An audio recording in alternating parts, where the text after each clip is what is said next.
बंदी छोड़ सतगुरु रामपाल जी भगवान की जय हो।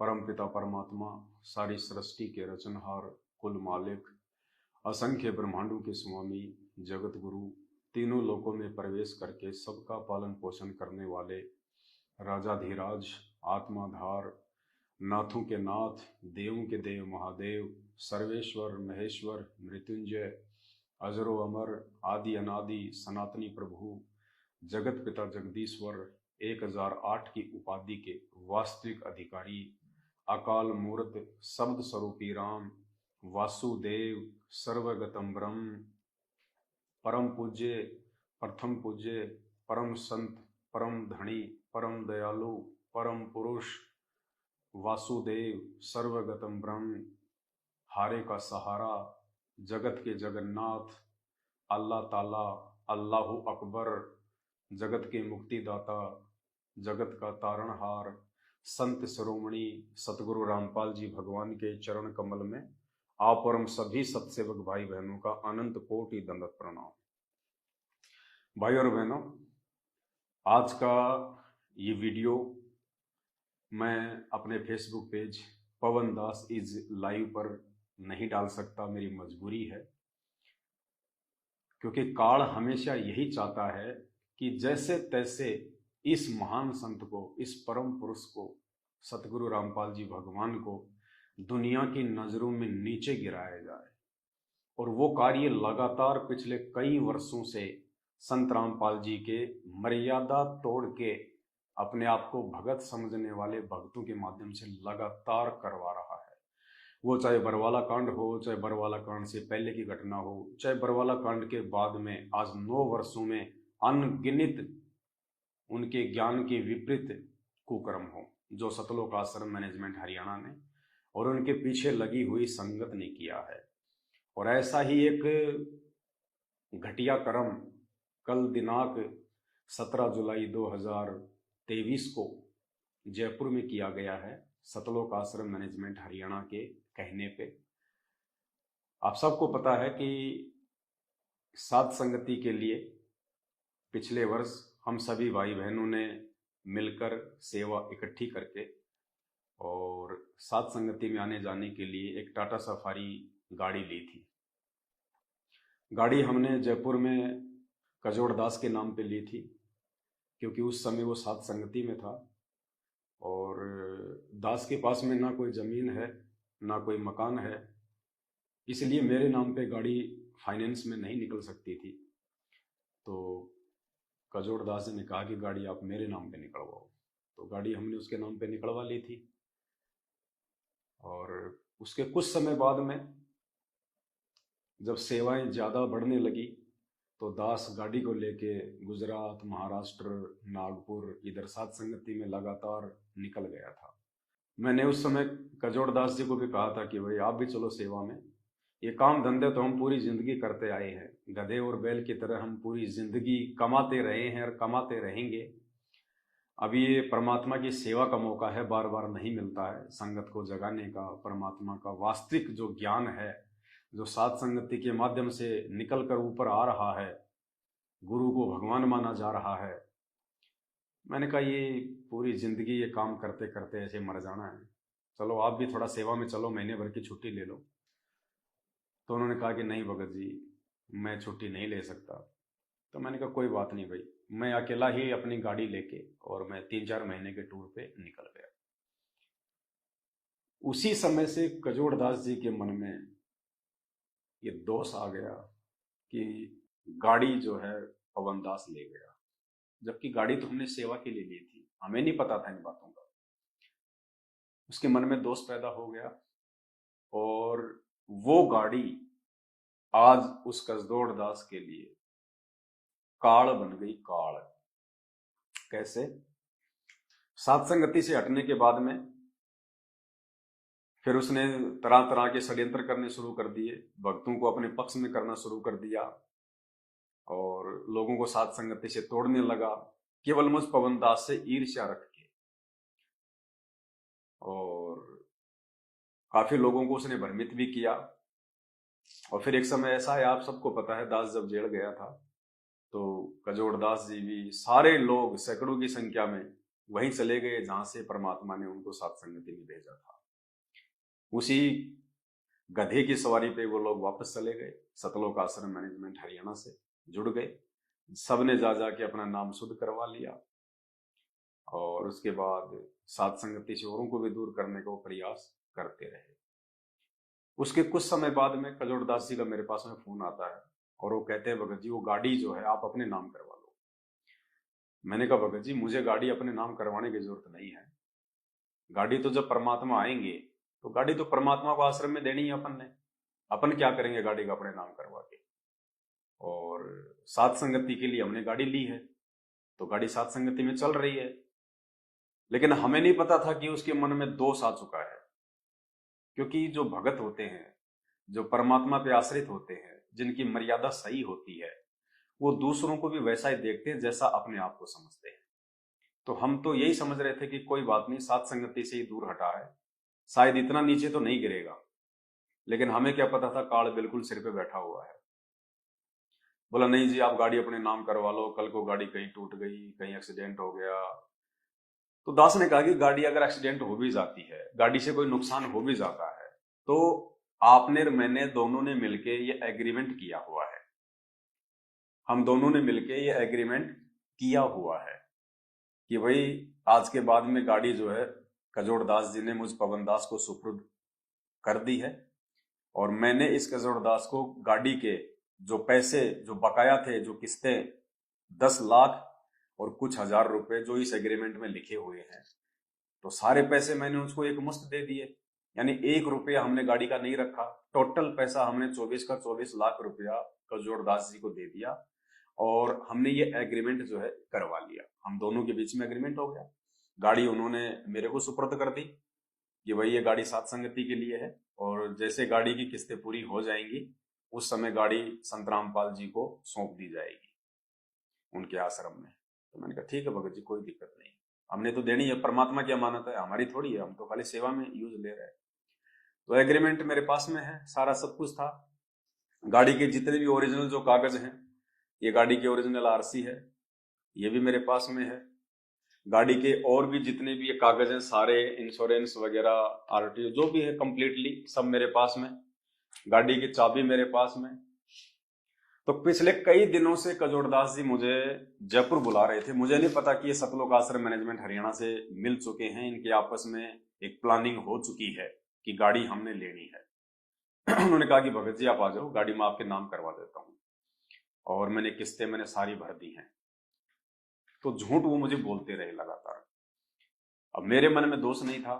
दास ने कहा कि भगत जी अभी तो मैं आ नहीं सकता, महीने भर बाद में आऊंगा। तो महीने भर बाद में मैं उसके घर पे गया, आज से 2-3 महीने पहले। तो जैसे मैं उसके घर पे गया, मैंने फोन किया, भगत जी मैं आपके घर पे आया हूँ, आ जाओ, मिल लेंगे, बहुत दिन हो गए और भी बैठ के बातचीत हो जाएंगी। तो उसने कहा कि मैं भी रास्ते में हूँ, मैं रोहतक से आ रहा हूँ, नामदान केंद्र पे गया था आश्रम में, वहां से आ रहा हूँ मैं।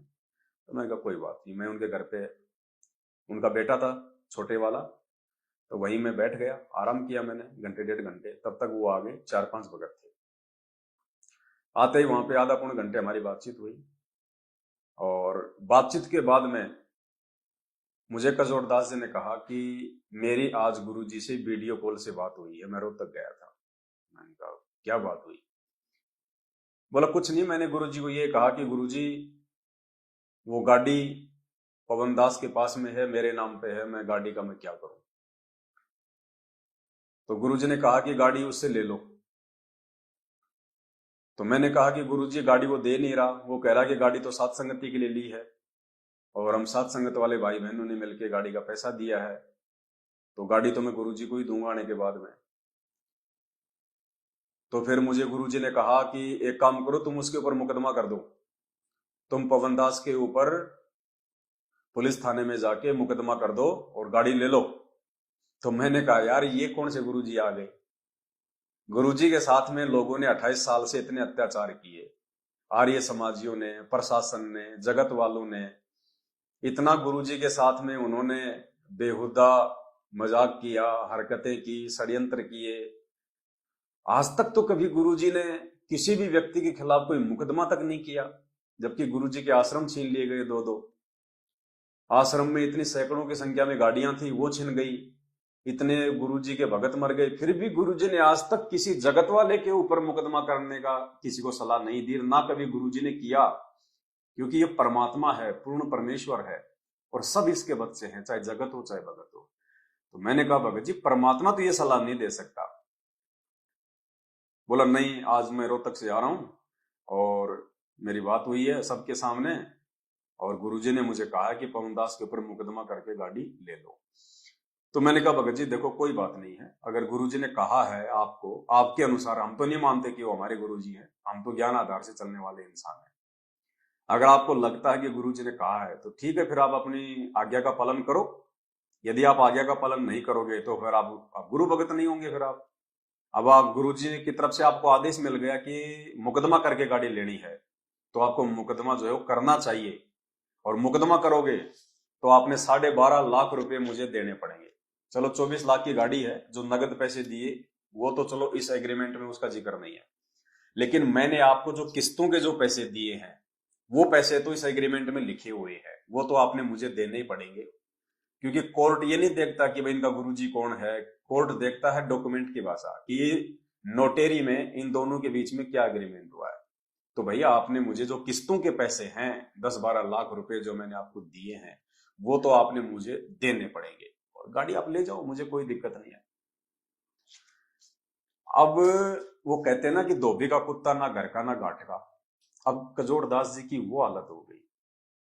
अब उसने देखा कि अब एक तरफ से तो उसको उसके अनुसार गुरुजी का आदेश मिल गया मुकदमा करने का, अगर मुकदमा नहीं किया तो गुरुजी की आज्ञा की अवहेलना हो गई, क्योंकि पुण्यात्मा यही परीक्षा होती है। और साध संगति से जब आदमी एक बार नीचे गिर जाता है ना, तो काल उसको धोबी का कुत्ता बना देता है। अब वो फंस गया बुरी तरह से।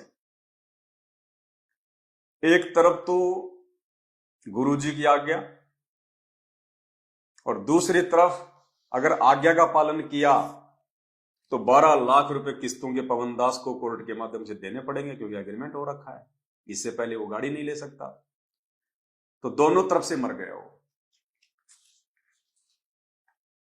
अब अंत में फिर उसने क्या किया, उसने वो कुकर्म कर दिया कल कि ना तो वो गुरुजी की तरफ रहा और ना वो इधर रहा। धोबी के कुत्ते से भी उसकी बुरी हालत हुई कल। काल ऐसे ही मारता है, ऐसे ही तोड़ता है, और जब परमात्मा किसी की परीक्षा लेता है तो इसी प्रकार से लेता है।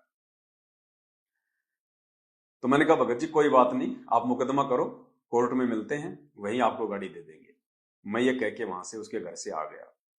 उसके 1 महीने बाद में फिर उसका फोन आता मेरे पास में, और वो कहता है कि भगत जी मैंने सारी किस्तें जमा कर दी हैं, अब आप वो गाड़ी लेके आ जाओ और गाड़ी आप जो है अपने नाम करवा लो। अब मुझे नहीं पता कि इसने दोगली नीति अपना के और इसने ये षड्यंत्र किया है। मुझे ये तो पता था कि भाई काल प्रेरित हो चुका है, लेकिन इतना नहीं पता था कि काल इसको इतना नीचे गिरा देगा। ये ऐसी घटिया हरकत भी जो है वो कर सकता है, इतना मुझे विश्वास नहीं था। तो मैंने कहा भगत जी 10-15 दिन बाद में आऊंगा। मैंने उससे एनओसी भी नहीं मंगवाई कि अगर आपने पूरी किस्तें जमा कर दी हैं तो एनओसी आपके पास में आ गई है, आप मुझे व्हाट्सअप कर दो। मैंने वो भी नहीं मंगवाई उससे। मैंने सोचा चलो कोई नहीं, भगत भाई है, झूठ थोड़ी बोलेगा अपने से। उसके बाद में 10-12 दिन बाद मैंने उसको फोन किया कि भगत जी अब मैं फ्री हूं, आप कहो तो आ जाऊं। बोला आ जाओ। मैं जयपुर पहुंच गया, और जयपुर पहुंचने के बाद मैंने उसको फोन किया कि भगत जी मैं जयपुर आ गया हूं और बताओ अब क्या करना है। तो उसने कहा कि आप जयपुर में कहां पे हो। मैंने कहा मैं सांगानेर में मनोज भगत जी के पास में हूं और घंटे 1.5 घंटे में हम लोग आ जाएंगे।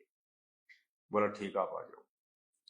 तो हमें तो कोई टेंशन थी नहीं, गाड़ी जो है मनोज भगत जी के घर के नीचे खड़ी हुई थी, मैं ऊपर बैठा हुआ था, और मनोज भगत जी से कहा कि भगत जी चलो अपन चलते हैं और जो भी फॉर्मेलिटी अपन पूरी करके आ जाते हैं। बोला ठीक है। वो नहाने धोने लग गए, खाना वाना खाने लग गए। इस दौरान पुण्यात्माओं आधे घंटे के अंदर अंदर जैसे ही कजोड़दास जी को इस बात का मालूम पड़ा कि पवन दास गाड़ी लेके सांगानेर में मनोज भगत जी के घर पे है, तो मनोज भगत जी के घर पे पहले सात संगति होती थी, एड्रेस का उसको भी पता था। आधा घंटे में कजोड़दास जी वहां पहुंच जाते हैं अपनी बाइक से या फोर व्हीलर से, एक दो आदमी लेके, और पूरी उन्होंने प्लानिंग कर रखी थी। गाड़ी की उन्होंने नकली चाबी बनवा रखी थी, नकली चाबी उन्होंने गाड़ी की जो है बनवा रखी, क्योंकि ये ओरिजिनल चाबी तो मेरे पास में गाड़ी की, मैं तो ऊपर बैठा हुआ था। उसने पहले से ही एक षड्यंत्र के तहत, धोखेबाजी के तहत, उसने गाड़ी की, टाटा सफारी की नकली चाबी बनवा रखी थी, या फिर जैसे गाड़ी उसके नाम पे थी, हो सकता है उसने कंपनी से झूठ सांच बोल के कोई दूसरी चाबी उसने निकलवा ली हो। हम लोग ऊपर बैठे हुए थे, गाड़ी नीचे खड़ी हुई थी। आधा घंटे में, कल 17 जुलाई 2023 3:30 बजे सीसीटीवी फुटेज में हमने वहां पे निकलवाई, उसमें बिल्डिंग में 3:30 बजे कजोड़दास जी गाड़ी को बिल्डिंग के नीचे से नकली चाबी से चोरी करके ले गए, गाड़ी को उठा के ले गए। ये घटिया कुक्रम उन्होंने कल किया। कागज मेरे पास में, एग्रीमेंट मेरे पास में, गाड़ी की ओरिजिनल आरसी मेरे पास में, चाबी मेरे पास में, और काल ने कल कजोड़दास जी से ऐसा घटिया कुक्रम करवाया जिसकी हम कभी कल्पना भी नहीं कर सकते थे। चोरी संत रामपाल जी का भगत कहलाता है, और चोरी करके ले गया गाड़ी। जैसे हम यहाँ हमारे सामने कई ऐसी चीजें आई हैं, कुछ ऐसी निकम्मी आत्माएं आती हैं सत्संग में, यहाँ पूरा ढोंग करती है, रक्षा सूत्र भी लेते हैं, नाम भी लेते हैं, सतनाम भी प्राप्त कर लिया है, गले में लॉकेट भी डालते हैं, और वो यहाँ केवल चोरी करने आते हैं। अब इस तरह का कोई आदमी दुर्घटना में मरता है, आम आदमी तो यूं कहेगा कि रामपाल का चेला था, लॉकेट भी हुई है, धागा भी हुई है। वो रामपाल का चेला नहीं था, वो तो काल का चेला था। अरे मांग लेता भाई, हम सात संगति वाले तुझे मना थोड़े ना करते। मांग लेता कि भाई मुझे गाड़ी दे दे, मुझे गाड़ी चाहिए। लेकिन जो घटिया कुक्रम काल ने उससे कल करवाया है, उन्हें आत्माओं ये नोट कर लेना, जब तक ये भक्ति मार्ग चलेगा 1000 साल तक, और यदि कहीं उस बंदे का नाम आएगा, वो कजोड़ चोर के नाम से ही जाना जाएगा। वो चोर के नाम से जाना जाएगा, चोर के नाम से पहचाना जाएगा, कजोड़ चोर। ऐसा घटिया कुक्रम कल उसने धोखे से संत रामपाल जी का भगत होने के बावजूद। पुण्यात्माओं, इसलिए दास हाथ जोड़ के विनती करता है, इस सात संगति रूपी हाथी से नीचे मत उतर जाना। 1 साल से मैं चिल्ला रहा था कि सात संगति से दूर हटे नहीं, काल ने अपने गोद में उसको लिया नहीं। इतना नीचे भी कोई व्यक्ति गिर सकता है संत रामपाल जी का भगत होके, इसकी कल्पना भी नहीं कर सकते थे हम। गाड़ी चाहिए थी, मांग लेता, कोई बड़ी बात नहीं, दे देते हम गाड़ी, कोई ज्यादा बड़ी बात नहीं थी। 10-12 क्विंटल लोहा ही तो था, और क्या था। उसकी नजर में वो गाड़ी थी, लेकिन हमारी नजरों में तो लोहे का टुकड़ा था। 10-12 क्विंटल, इससे ज्यादा नहीं था। उसने चोरी कर ली कल गाड़ी, उठा के ले गया गाड़ी। फिर हम गए उसके घर पे। जैसे ही हम उसके घर पे गए तो हमें पता था कि गाड़ी वो कहां पे लेके जा सकता है। तो सिक्कर रोड पे एक रूपदास जी हैं जिनकी नाई की दुकान है, उन्हीं के पास ज्यादा उनकी उठ बैठ है। तो वहां गए तो पता चला कि गाड़ी उसकी दुकान के आगे खड़ी थी। जल्दबाजी में उन्होंने कोई गाड़ी के तारवार जो है वो काट दिए कि कहीं जो है पवन दास को मालूम ना पड़ जाए, पवन दास जो है कंपनी में जाके गाड़ी की लोकेशन ना निकलवा ले। उन्होंने जल्दबाजी में गाड़ी के तारवार काट दिए। तार काटते ही गाड़ी का पूरा सिस्टम ऐसा था कि गाड़ी का इंजन लॉक हो जाता है। उसके बाद वहां पे दुकान वालों ने हमें बताया कि यहां से वो गाड़ी को जो है वो टोचन करके ले गए, सफारी गाड़ी को टोचन करके लेके गए। हम कजोड़दास जी के घर पे गए तो उनकी औरत ने हमारे को झूठ बोला कि वो फैक्ट्री गए।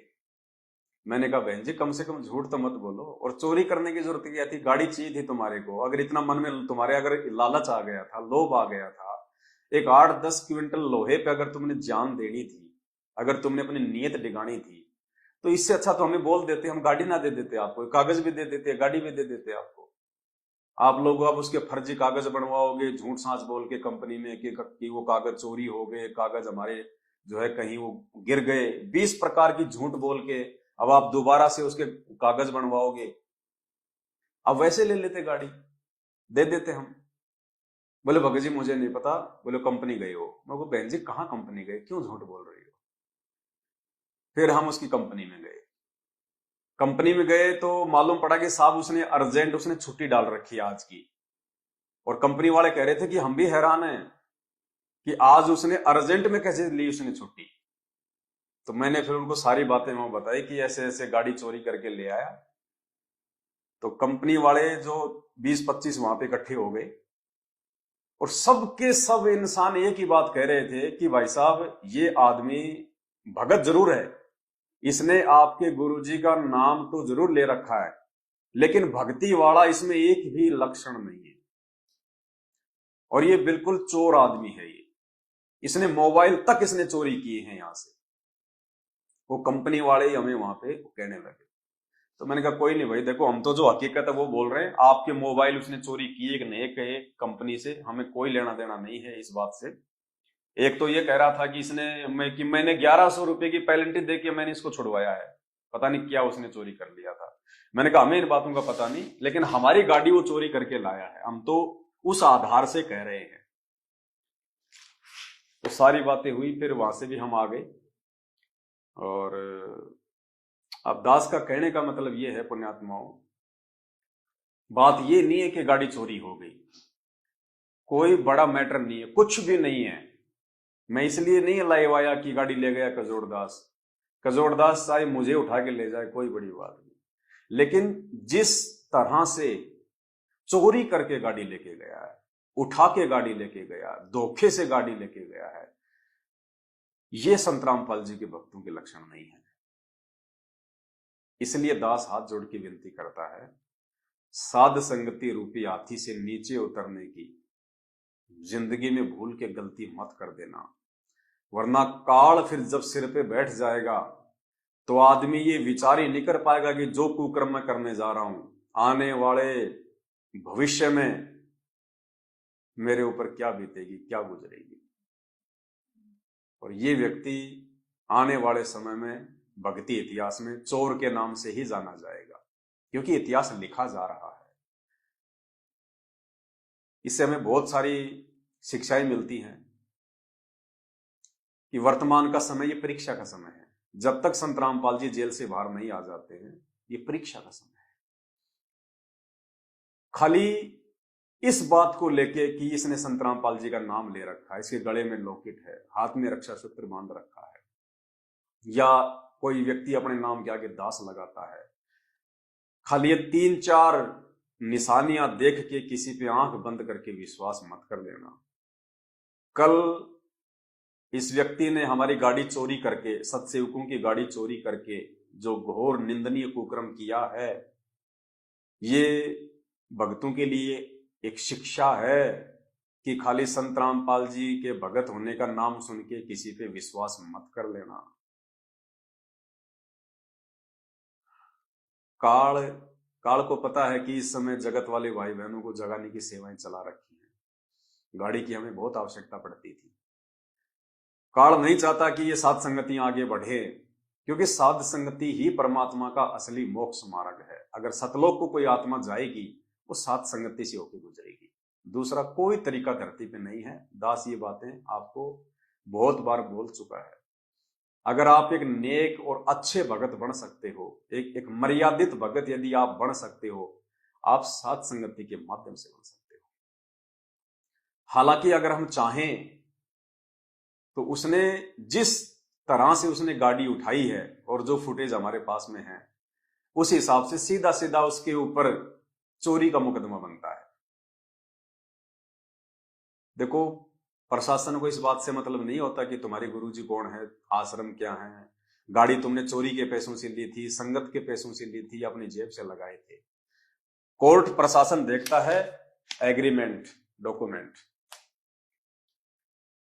और यदि हम उसके ऊपर मुकदमा करें तो प्रशासन उसको एक ही बात कहेगा कि भैया ठीक है, गाड़ी तेरे नाम पे है, पैसे भी तूने दिए सारे, और ये पवन दास जो है ये तेरी गाड़ी उठा के ले आया और ये तुझे गाड़ी नहीं दे रहा था। तूने गाड़ी उठाई क्यों? क्या इस देश में कानून नहीं है? तो कानूनी तरीके से तू तेरी गाड़ी प्राप्त करता, तो थाने में आके मुकदमा करता, रिपोर्ट दर्ज करता कि साहब मेरे नाम पे गाड़ी है, मुझे दे नहीं रहा। तूने गाड़ी उठाई कैसे? ये कौन सा तरीका है? अगर तूने गाड़ी, मान लीजिए अगर तुझे मालूम हो गया कि गाड़ी वहां पे खड़ी है, तो तूने थाने में आके तूने जो है इंफॉर्मेशन देनी थी कि साहब मेरी गाड़ी वहां खड़ी है, तो हम तुझे तेरी गाड़ी दिलवाते। तो चोरी करके गाड़ी ले आया, धोखे से उठा के गाड़ी ले आया। क्या पता उस गाड़ी में अगले का क्या सामान था, क्या पता उस गाड़ी में अगले का जो है कितना जो है कीमती सामान था।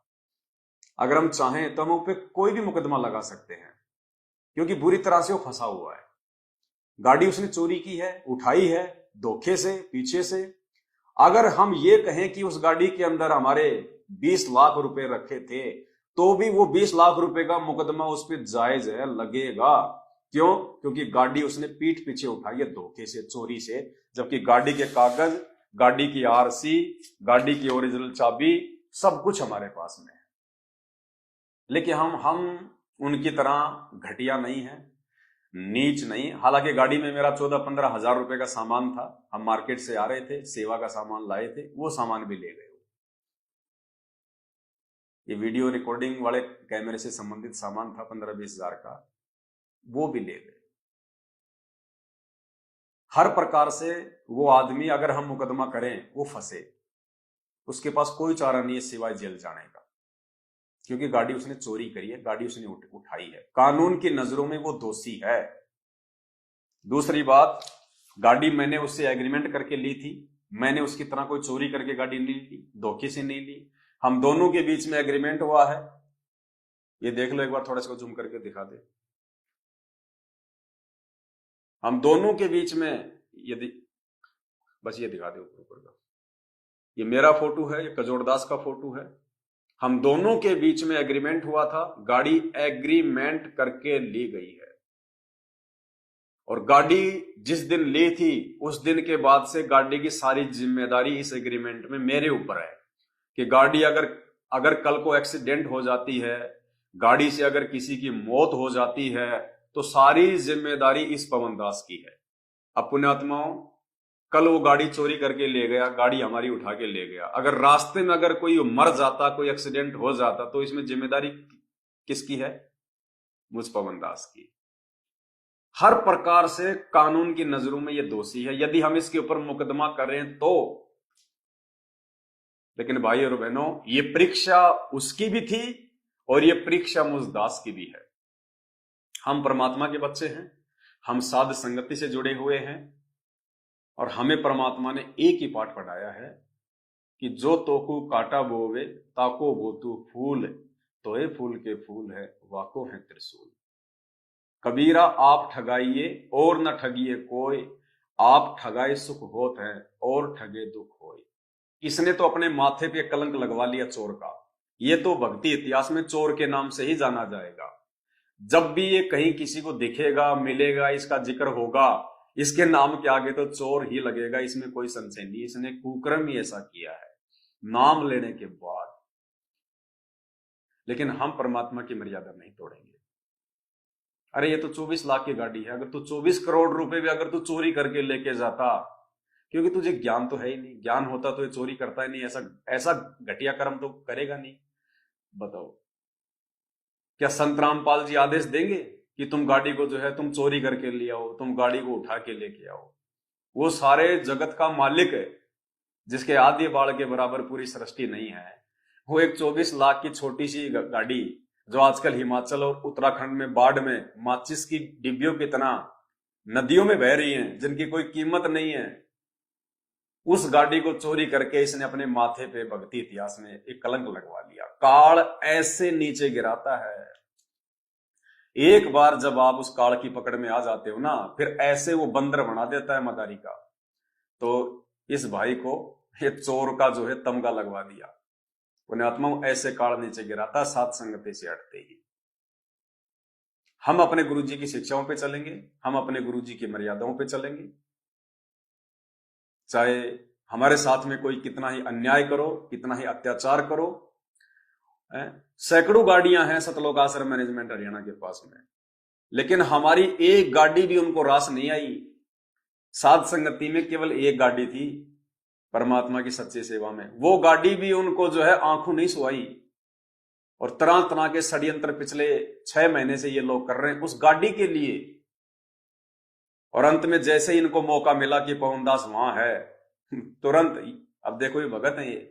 इसलिए मैं इस वीडियो को अपने फेसबुक पेज पे नहीं डाल रहा, क्योंकि मेरे फेसबुक पेज पे भगतों से ज्यादा जगत वाले जो है भाई बहन ऐड हैं। और वो जब इस प्रकार की घटिया हरकत सुनेंगे संत रामपाल जी के भगत की, चोरी की, तो उनके दिल पे क्या बीतेगी। जो बेचारे ज्ञान समझ रहे हैं, सच्चाई धीरे धीरे जो मतलब जान रहे हैं, क्या बीतेगी उनके ऊपर। इसलिए पुण्यात्माओं, हमारे लिए उन भाइयों का परमात्मा का ज्ञान समझना ज्यादा मायने रखता है, ना कि ये चोरी की घटना उनको बताना, क्योंकि इससे उनका जो है वो दिल टूटेगा। कि जब उनके भगत होके और 5-5 साल से नाम लेके जो भगत चोरियां कर रहे हैं, ठगी कर रहे हैं, षड्यंत्र कर रहे हैं, झूठ छल कपट कर रहे हैं, अपने भगत भाई बहनों से नरक में जाने के काम कर रहे हैं, वो क्या सोचेंगे वो लोग। इसलिए ये वीडियो मैं अपनी दूसरी फेसबुक आईडी पे डाल रहा हूं और आप भाई बहनों को भेज रहा हूं। आप सभी भाई बहनों तक इस वीडियो को जरूर भेजें, सोशल मीडिया पे भी डालें। खाली मैं अपने पेज पे नहीं डालूंगा, बाकी आप हर जगह इस वीडियो को डालिए, सब तक ये वीडियो आप पहुंचाओ, ताकि ऐसे चोरों से कम हम सावधान तो रह सकें, और भाई बहन तो इस प्रकार की ठगी का शिकार ना हो। ऐसा व्यक्ति तो कुछ भी उठा सकता है।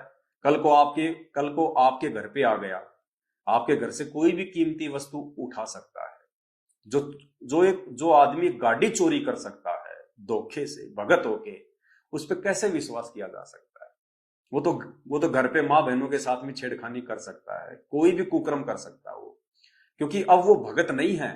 वो दुनिया की नजरों में भले संत रामपाल जी का भगत है, लेकिन जिस दिन से जो आदमी साध संगति से हट जाता है, उसी दिन से वो काल का भगत बन जाता है। काल फिर उससे वो करवाता है जैसा वो चाहता है।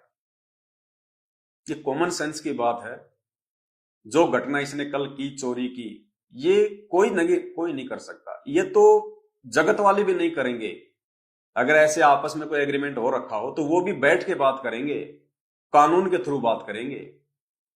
वो इस प्रकार से घटिया हरकत नहीं करेंगे। ये चोरी की गाड़ी उठा लाए, बताओ, नकली चाबी बनवा के, और अब झूठ साच बोल के जो है नकली कागज बनवाएगा। क्योंकि अगर वो कानूनी तरीके से गाड़ी लेता तो उसको इस एग्रीमेंट के तहत 12 लाख रुपए देने पड़ते। मुझे 12 लाख रुपए जो मैंने उसको जो है किस्तों के दिए थे नगद इस एग्रीमेंट में, और गाड़ी मैंने ली थी। उसको मालूम था कि अगर मैंने गुरुजी की आज्ञा का पालन किया, जो उसको वीडियो कॉल में कहा गया था, जैसा वो कह रहा है कि पवनदास पे मुकदमा करके गाड़ी ले लो, उसको पता था कि अगर तूने गुरुजी की आज्ञा का पालन किया और पवनदास पे मुकदमा किया तो तुझे 12 लाख रुपए देने पड़ेंगे। ये 12 लाख रुपए के लिए उसने सबसे पहले तो गुरुजी की आज्ञा तोड़ दी, क्योंकि उसकी परीक्षा थी। परमात्मा आदेश दे सकता है, कोई बड़ी बात नहीं। वो परीक्षा लेने के लिए जब उसने कह दिया अपने भक्तों से कि मेरे सर में 5-5 जो है जूते मारो, वो मुकदमा करने का भी आदेश दे सकता है मेरे ऊपर। वो भगत की परीक्षा लेने के लिए कुछ भी कर सकता है। लेकिन इस भगत ने उस आदेश की पालना भी नहीं करी, क्योंकि मात्र 12 लाख रुपए के लिए उसने अपने गुरुजी की आज्ञा तोड़ दी। मात्र 12 लाख रुपए के लिए, कि अगर कोर्ट के थ्रू अगर मैं गाड़ी लूंगा तो मुझे 12 लाख रुपए एग्रीमेंट के अनुसार देने पड़ेंगे। इसलिए उसने चोरी का रास्ता अपनाया। ना तो गुरुजी की आज्ञा का पालन किया, और ना इधर उसने जो है एक मल के भगत होने का उसने मतलब परिचय दिया। चोरी, भक्ति इतिहास में चोर के नाम से क्या इज्जत रह गई उसकी है? जहां काम करता है वहां सबको पता चल गया कि चोर आदमी है, चोर आदमी है, क्या क्या उसकी क्या इज्जत रही बताइए। काल ऐसे ठगता है, उधर तो परमात्मा की तरफ से गया और इधर इज्जत से गया, भक्ति है ही नहीं। क्योंकि जिस दिन मर्यादा टूटी उस दिन के बाद में चाहे कितनी भक्ति करो, भक्ति है ही नहीं। अब गाड़ी का वो क्या करेगा, या तो खुद चलाएगा या फिर मैनेजमेंट के वहां पे दे के आ जाएगा अपने नंबर बनाने के लिए कि लो जी मैं गाड़ी ले आया उस पवनदास से।